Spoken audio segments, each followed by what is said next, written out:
Good evening, friends.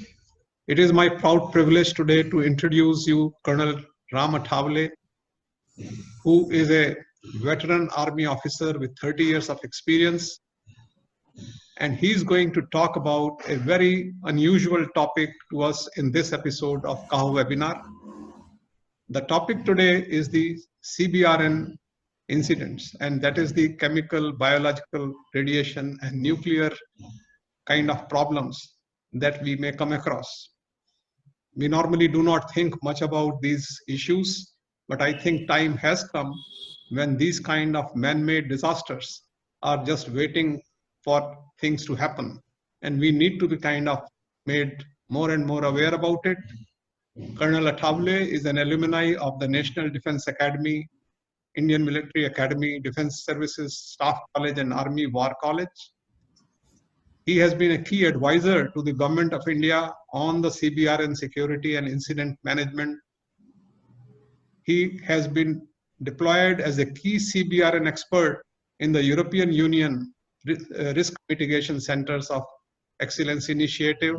He has been a visiting faculty for a number of Indian universities and institutions.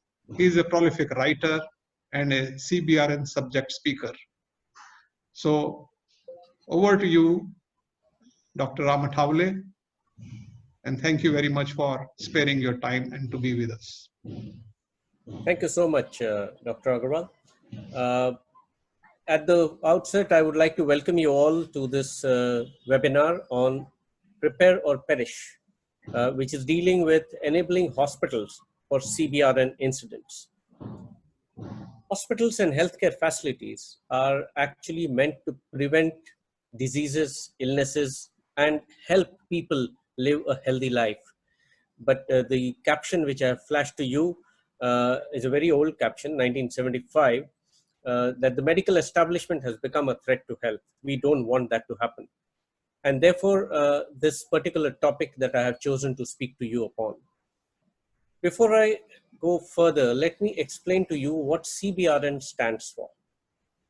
It stands for chemical, biological, radiological, and nuclear. These material could be weaponized or non-weaponized and can cause great harm and significant threats to mankind and animals and even infrastructure and buildings. Weaponized materials are bombs, incendiary material which can be deployed forcefully by militaries or by terrorist-related organizations, whereas non-weaponized materials are traditionally referred to as dangerous goods or hazardous materials and can include contaminated food, livestock, even accidental releases in industries, service establishments, logistics, etc. So therefore, it covers natural, accidental, and intentional release exposure of such chemical, biological, radiological, or nuclear material. I have grouped the CBRN threats into natural and man-made. Under natural, we have the environmental toxicity and disease outbreaks, which are naturally occurring in the nature. In accidental, we have industrial accidents like we saw in Bhopal, environmental pollution, which is happening practically every day, logistic accidents. Many of these are happening on our highways and streets in the country. Laboratory and research accidents have been taking place almost at a known frequency, and waste and effluents, which are causing a lot of disease in our country today, needs to be handled correctly.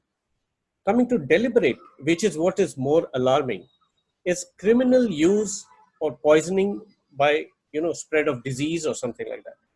It could also be state use or sponsored CBRN attacks, like what is happening in Syria or what used to happen in Iraq at one time. And lastly, I come to CBRN terrorism. This is an area which is gaining ground. Material of CBRN nature, which is highly toxic, it's very easily available across the counters at most places. And therefore, terrorists are starting to identify with this particular type of material use as a very good means of causing terror. That is an area of concern, and we will need to focus on that. 3rd December 1984, we saw the largest tragedy in India, which is the Bhopal Gas Tragedy. As you can see on the slide, we had almost 25,000 people killed in total. That is the official figures. Some say there is more, some say it is much less. But suffices to say, it is the largest chemical accident which has happened in the history of mankind as of now. Nothing to be proud of. We have seen many other CBRN incidents which are happening across, not only in India, but across the world. I have flashed some incidents on the slide. Scrap releases, scrap mishandling. Nearly 500 containers of hazmat scrap were found in a major dry port in India in January this year. Burning of toxic material, radiation release, what happened in Mayapuri in Delhi in 2010. Dumping of e-waste, dumping of discarded pesticides is another area of concern.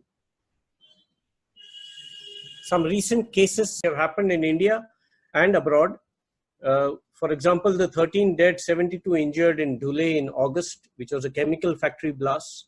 Ammonia leak in a fish factory in Udupi, 74 people hospitalized. We have even 3 laborers choked to death, and that is purely negligence on part of the municipal corporation for not providing adequate safety measures to these sewage workers. We have had loss of an ONGC container with a radioactive item in January this year. Of course, it was found in a scrapyard in Vijayawada district later on. Number of incidents abroad with a Novichok agent, which is a nerve agent, being used for poisoning people in UK. The Ebola crisis, which is happening in Congo. I was there in Africa when it started in 2016. It has some cases have now been reported in Tanzania, 2 cases in Uganda, and we hope that it is getting contained. Otherwise, it is likely to spread far and wide. Of course, anthrax cases. There is a case which I have mentioned about anthrax, that the Al-Shabaab terrorist organization from Somalia was trying to stabilize anthrax cultures for use in Europe. So such kind of things are happening around the world, and it is high time that we wake up to this knowledge, this awareness of what is happening, and take precautions accordingly. Coupled with these threats are India's vulnerabilities. I will only highlight a couple of them. One is densely populated cities and low response footprint. Our footprint on ground, which is primarily NDRF battalions as of now, is woefully short of just 12 battalions in the whole of the country. Ineffective implementation of legislations. I must also point out here that India has some of the best legislations in CBRN field in the world. However, it is the oversight and the implementation which is lacking. We have medical facilities, most of them unprepared and inadequate to handle CBRN casualties. Just to give you an idea, during 2010, when I was one of the coordinating officers for the Commonwealth Games in Delhi, we had no hospital in Delhi capable of handling CBRN casualties. With a lot of efforts, we managed to get Safdarjung Hospital enabled to handle CBRN casualties at that time. Today, I think there are 3 hospitals in Delhi which are capable of handling CBRN casualties in bulk. Awareness is a problem, which is what I'm trying to do and trying to raise awareness on this subject. And waste and effluent disposal is something which we have to fight every day. These are some of the methods in which such kind of threats can be manifested. Dirty bombs are actually radioactive substances which are packed inside normal explosive devices, and when you blow the explosive, the radioactive dust is thrown everywhere, on trees, on material, on vehicles, on personnel, on everything which is around, and it's very difficult to really remove all that radioactivity. Each particle is a radioactive substance and continues to transmit radiation, and that is what the threat is. Especially for high visibility events, critical infrastructures, you have today, India has got festivals practically every month, and you can imagine the kind of vulnerability that we are facing. Sabotage to medical radiation equipment, spread of disease, biomedical waste, and chemical spills are something which we need to contend with. We need to prepare for all this. Coming to what India has done till now. India has set up the Chemical Weapons Convention Act of 2000 and the Weapons of Mass Destruction Act of 2005. These are two key acts which are handling CBRN material. Of course, we have the Disaster Management Act and numerous other acts under the Ministry of Environment and Forests and Ministry of Health. The three-pronged approach which I have mentioned is actually common for all kinds of disasters in India, with intelligence agencies and oversight agencies looking at the prevention part. We have the NCTC, the police, paramilitary and armed forces looking at crisis management, and the National Disaster Management Authority, the National Disaster Response Force, and in some states, the SDRF, that is the State Disaster Response Force handling consequence management. Some CBRN specific initiatives that the government has taken are listed on the slide. I mentioned to you about the 12 paramilitary battalions converted to NDRF. These have been trained and equipped for CBRN disasters, including terrorist strikes. Pre-positioning of quick reaction teams and quick reaction medical teams in all districts having nuclear facilities has already been instituted. There's a national intelligence grid which has been set up for management of crime and tracking criminal networks and systems. So where does hospitals come in? Hospitals and healthcare require to consider two things. The first thing is CBRN incident occurs somewhere else and the hospital is asked to respond and prepare to receive the casualties. I have termed it as in response, and I shall discuss this in detail further. The second category is a CBRN incident occurs inside a hospital or a healthcare facility, and casualties include the hospital staff and the patients. So this I have termed as the hospital under attack.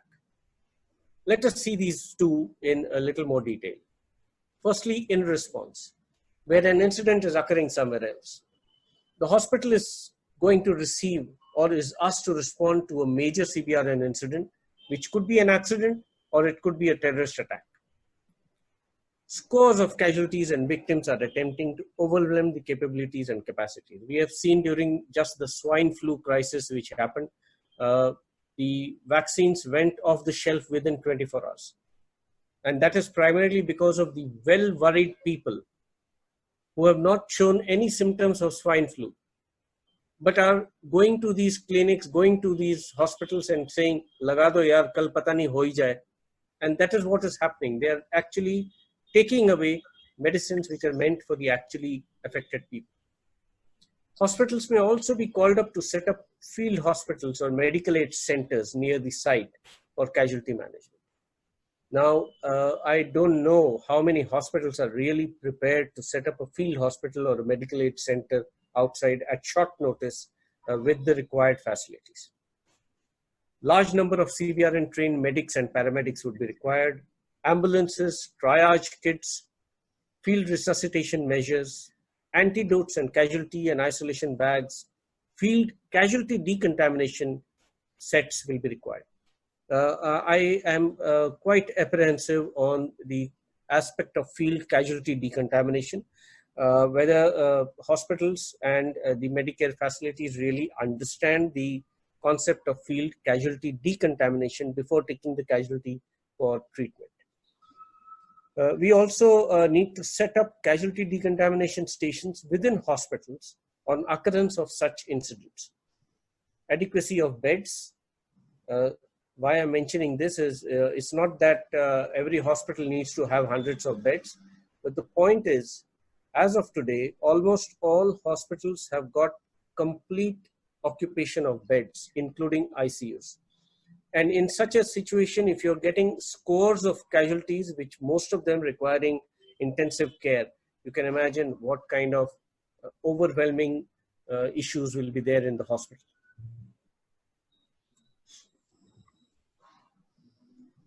Coming now to a hospital under attack. A hospital is faced with a CBRN incident on its premises, and what could that be? It could be a release or exposure of radioactivity, exposure or ingestion of toxic chemicals, and it could be cross or secondary biocontamination from other patients or bio-waste. What it needs to actually look at is training of all staff in use of personal protective equipment, integrated CBRN detection systems with audiovisual alarms, adequate CBRN equipment provision. Most of the hospitals have got a centralized HVAC system, including intensive care. Now, if you are going to set up mass isolation wards, you need to have segregation of HVAC to prevent contamination transfer through the HVAC mechanisms. Early detection and immediate response mechanisms, which need to be installed. Decontamination measures I've already spoken about, and hospital evacuation procedures. Very little is practiced on hospital evacuation procedures. We had a drill carried out in Delhi a few years ago, and it was a fire drill actually. And to our horror, we found all the staff running out and congregating at the fire assembly point, which was nominated outside the hospital in the premises.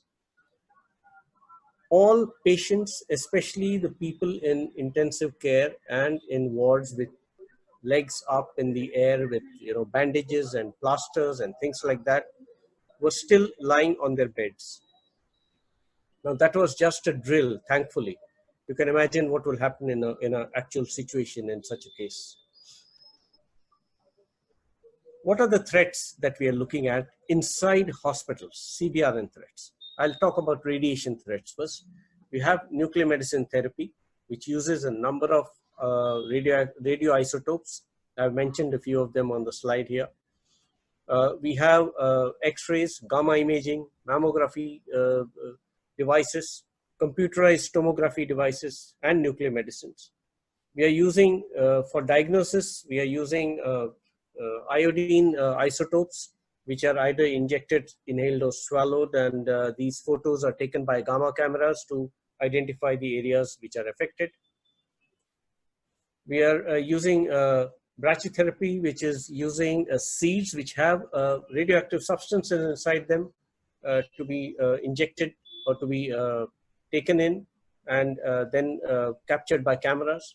And we have therapeutic nuclear medicines, which uses high doses of radiation from material that are injected or ingested by the patient. Number of such areas are existing in hospitals. God forbid if there's a release of radioactivity from any of these areas in the hospital needs to have radiation detection devices placed to be able to quickly understand that there is a release and take precautions accordingly.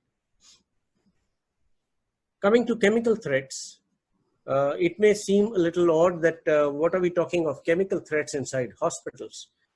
I was actually trying to analyze what kind of chemicals are there in a hospital.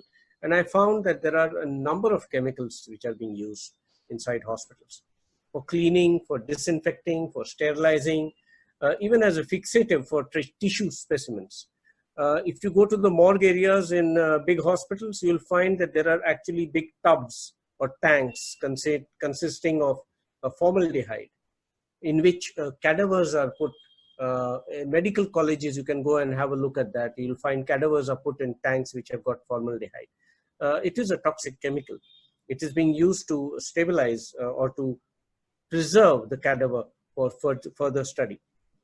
Surgical smoke generated by lasers and electrosurgical devices is another cause. Mercury is present in a number of substances and devices which are being used inside hospitals.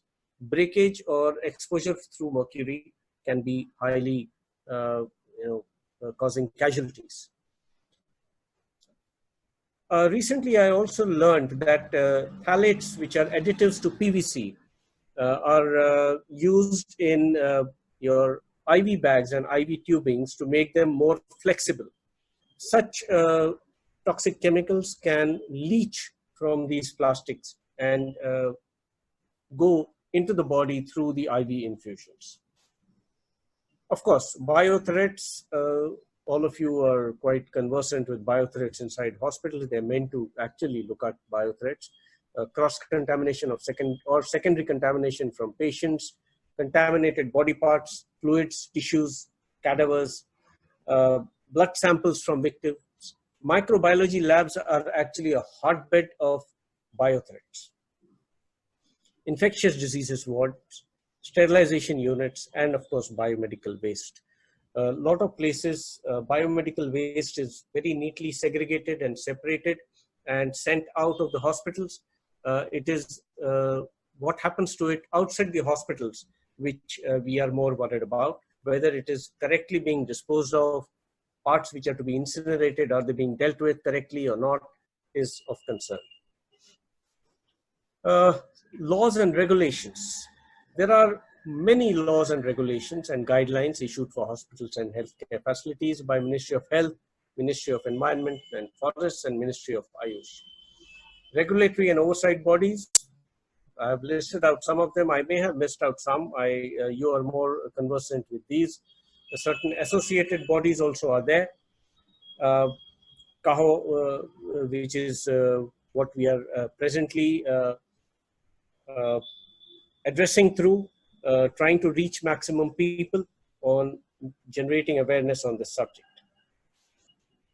There are a number of laws and regulations. I found a site on which I have mentioned below on the slide, which has got a whole long list of laws governing various aspects. I have just listed out some major laws which are governing medical aspects or CBRN aspects in hospitals and healthcare facilities. What are the guiding principles for CBRN response? The first is apply incident command system. What I want to emphasize here is a specialist doctor is not necessarily in command of the hospital. There is a command system which has been set in the hospital, and that is what needs to be followed. So we need to institute a command system, a single point agency which will deliver the orders or the instructions to be followed by everyone. Otherwise, if everybody becomes an expert and comes on site and tries to dictate what is to be done, you'll have total chaos. Identify the appropriate personal protection equipment levels and when responding to a CBRN incident or a mass casualty incident. Every CBRN incident may not require type A or type B level of equipment to be worn. Ensure that your hospital has got adequate sensors, detectors, and alarm systems. Some hospitals may even have integrated control systems which can get inputs from chemical, biological, or radiological detection equipment and give them on a screen as to what is happening where and which is the area which is getting affected. It will also aid in passage of warning systems to the required areas in a real-time basis. Simple triage and rapid treatment system needs to be followed. Evacuation of casualties. Assistance which will be provided needs to be done while wearing PPE, including by the doctors and the paramedics, because you're handling contamination here. And therefore, hospitals need to carry out mock drills in practicing doctors and paramedics to operate, to function while wearing PPE. It is not easy to function while wearing PPE, take my word for it. And therefore, a lot of practice is required for that. Of course, a decontamination corridor needs to be prepared in every hospital, which is inducting contaminated casualties so that they are decontaminated before they enter into the hospital to prevent any kind of secondary contamination taking place.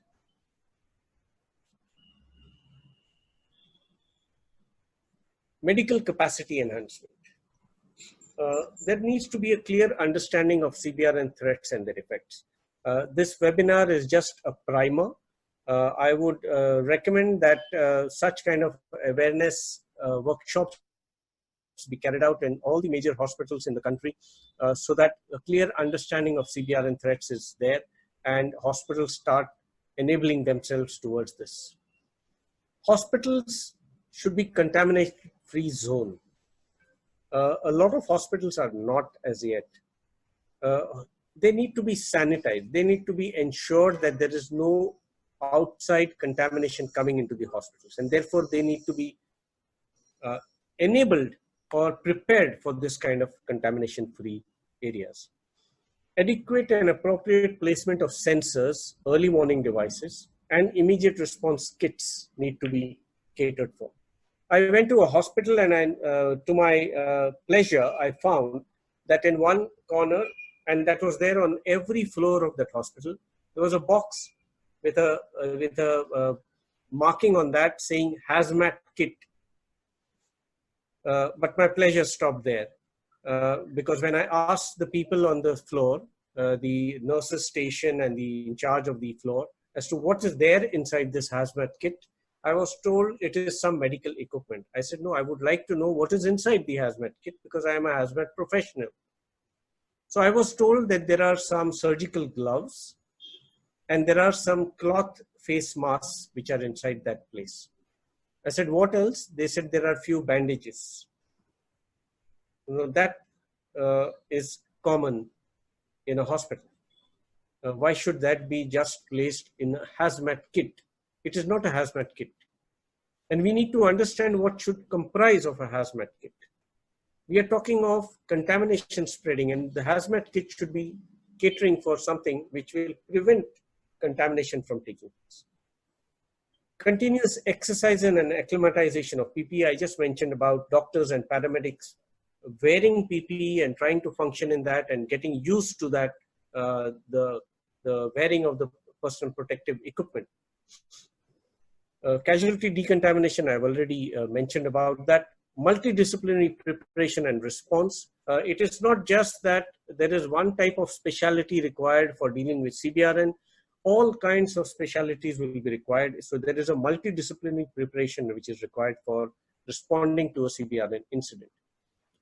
Hazmat or CBRN medicine, to my mind, should be a specific part of the curriculum in medical colleges, medical institutions, and management of CBRN casualties should be taught.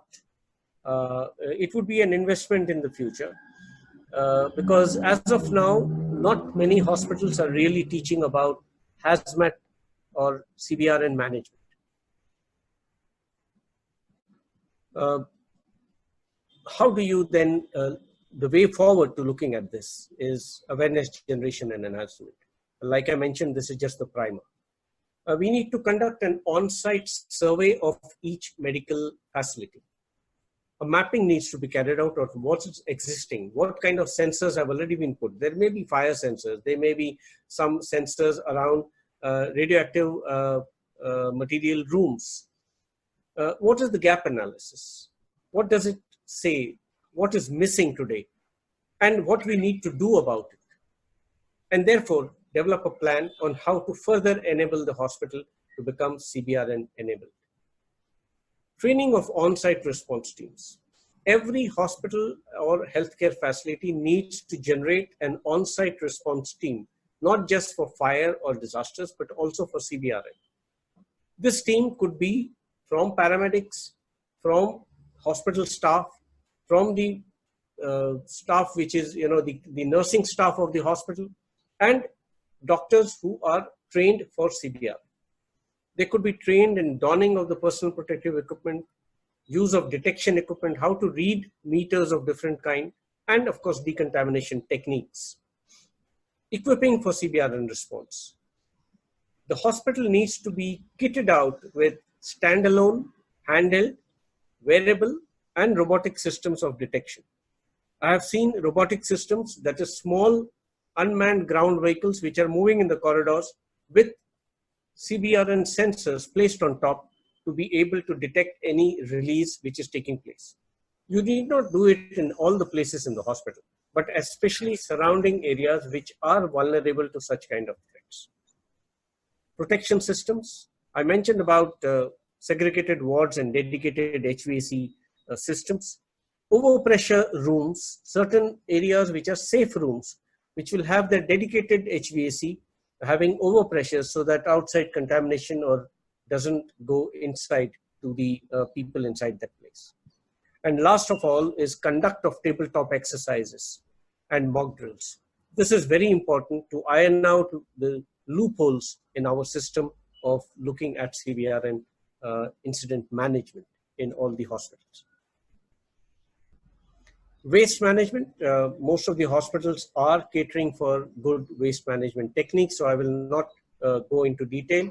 I've just listed out certain guidelines which have been issued by various ministries and organizations for radioactive waste, for chemical waste, and for biomedical waste.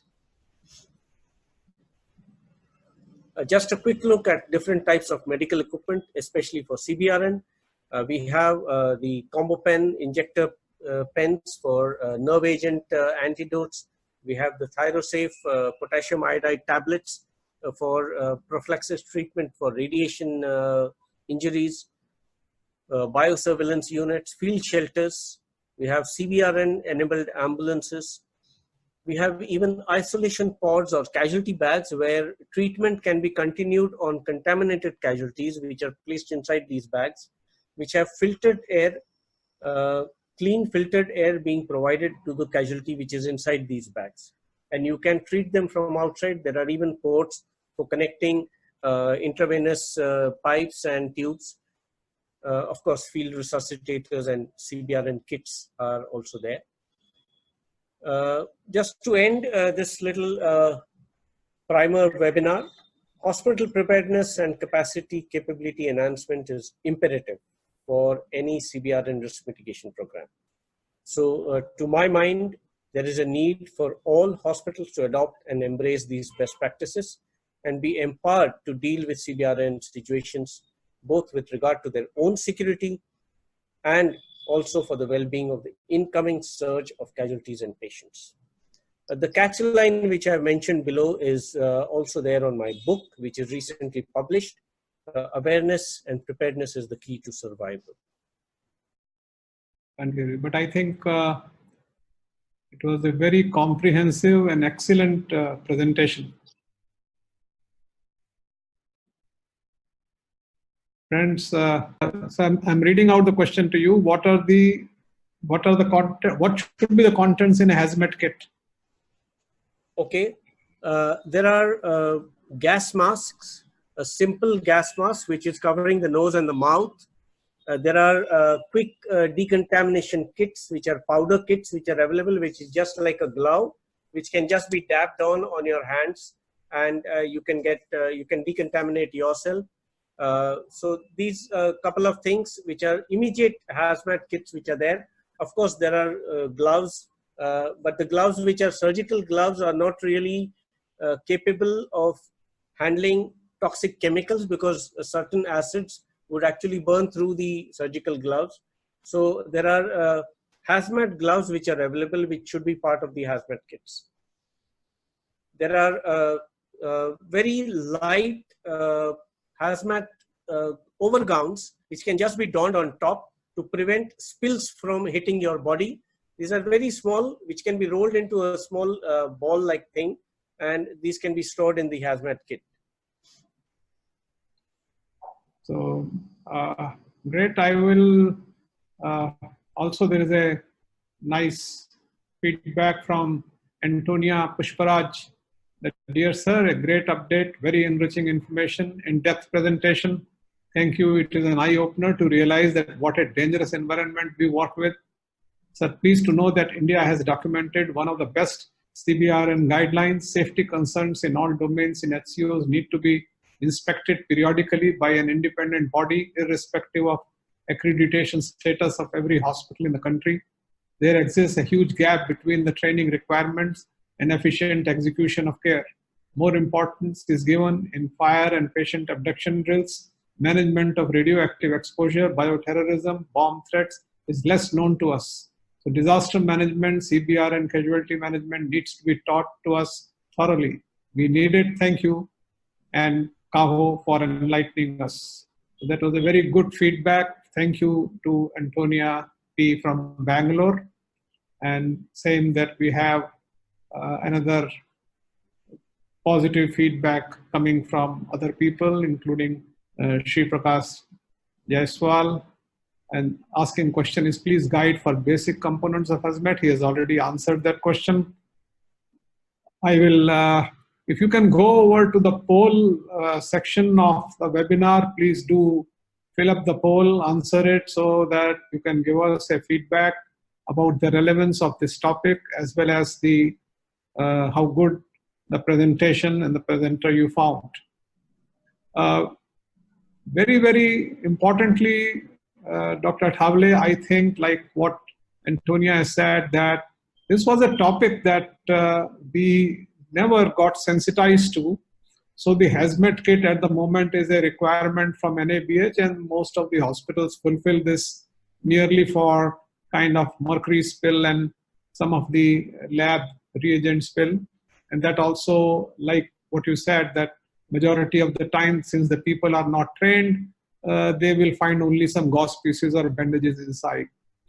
So I think there is a need, and I think let us work towards a full-fledged pre-conference workshop that we should plan for Cochin on 17th of April 2020, and let's see if before that we can do what more things. But I think this is a very important topic, and we can have a whole day workshop where the hospitals should send their senior people to get sensitized to. Yeah, that's right. So, any other question, friends? We have from Swati, our common friend, was the excellent insight in the CBRN incidents in India. A case of under attack awareness is required in the hospitals in the form of workshops too. That's what we all just talked about. So